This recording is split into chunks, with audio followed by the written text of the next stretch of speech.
बिस्मिल्लाहिर्रहमानिर्रहीम। अस्सलामु अलैकुम वरहमतुल्लाह। उम्मीद करता हूँ आप सब खैरियत से होंगे।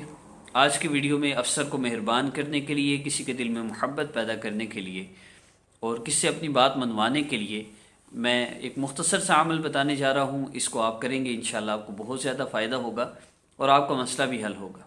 लेकिन उसके लिए चंद शराइत हैं, जिनमें पहली चीज़ गुनाहों से अपने आप को बचाना। गुनाह छोटा हो या बड़ा हो, आपने उससे अपने आप को बचाना है।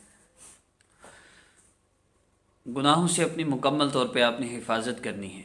दूसरा काम क्या करना है? दूसरा काम ये है कि आपने नमाज की पाबंदी करनी है।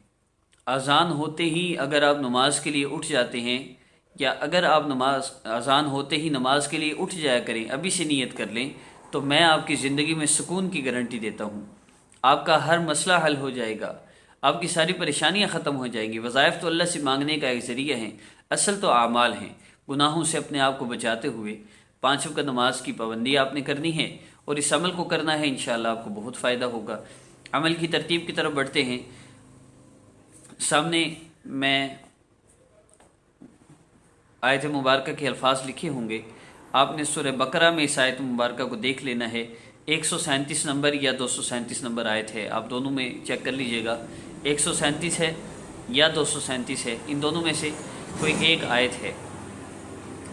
उसका जुज़ है, ये मुकम्मल आयत है।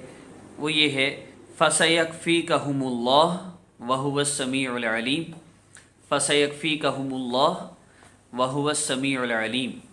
आप जब भी अफसर से बात करने के लिए जाएं, कोई बात मनवानी है आपने किसी से, उसके पास जाने से पहले 3 मरतबा दुरूद पाक पढ़िए।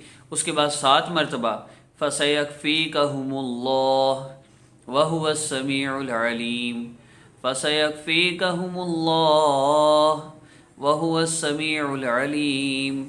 7 मरतबा पढ़ के आखिर में फिर 3 मरतबा दुरूद पाक पढ़िए।